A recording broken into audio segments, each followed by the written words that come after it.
ઈરાનમાં અશાંતિ ઇસ્લામિક ગણરાજ્યના ભવિષ્ય પર ગંભીર પ્રશ્નો ઊભા કરી રહી છે। કેટલાક અઠવાડિયાના વિરોધ પ્રદર્શનો અને ક્રૂર દમન પછી સરકારમાં તણાવ વધવાના કેટલાક સંકેતો દેખાઈ રહ્યા છે। જો કે કેટલાક દિવસો સુધી લગભગ સંપૂર્ણ રીતે ઇન્ટરનેટ બંધ રહ્યા પછી હવે ઈરાની લોકોને વિદેશમાં કોલ કરવાની પરવાનગી મળી છે, પરંતુ આવતા આંતરરાષ્ટ્રીય કોલ્સ હજુ પણ બંધ છે। તેની સાથે ઇન્ટરનેટ અને ટેક્સ્ટ મેસેજિંગ હજુ પણ ઘણી હદ સુધી અવરોધિત છે। પ્રદર્શનકારીઓનું કહેવું છે કે વિરોધ પ્રદર્શનોમાં મૃત્યુ પામનારાઓની સંખ્યા હવે ઓછામાં ઓછી 2000 સુધી પહોંચી ગઈ છે।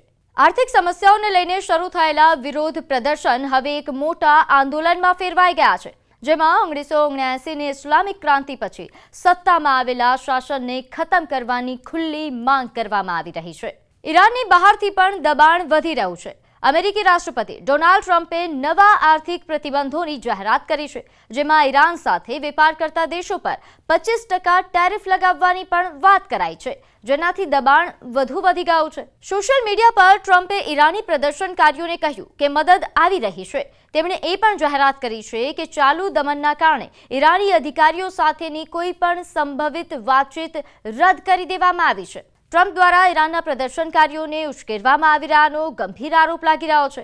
યુરોપિયન યુનિયનનું પણ કહેવું છે કે તે નવા પ્રતિબંધો લગાવશે, તેમજ યુરોપિયન પાર્લામેન્ટે ઈરાની રાજદ્વારીઓને પોતાના પરિસરમાં પ્રવેશ કરતા અટકાવી દીધા છે। ઈરાન સરકારે જવાબી કાર્યવાહી કરતા યુરોપિયન રાજદ્વારીઓને સમન્સ આપ્યું છે અને પશ્ચિમ પર અશાંતિ ફેલાવવાનો આરોપ લગાવ્યો છે। જર્મનીના ચાન્સેલર ફ્રેડરિક મર્ઝે ભારતની મુલાકાત દરમિયાન કહ્યું કે ઈરાનનું નેતૃત્વ પોતાના છેલ્લા દિવસો ગણી રહ્યું છે અને તેઓને જનતાનું સમર્થન નથી। વિરોધ પ્રદર્શનો સતત ચાલુ રહેવાના કારણે તેને દાયકાઓમાં ઈરાનના નેતૃત્વ સમક્ષ આવેલી સૌથી ગંભીર પડકારોમાંથી એક માનવામાં આવી રહી છે અને તેનો કોઈ સ્પષ્ટ ઉકેલ પણ દેખાઈ નથી રહ્યો।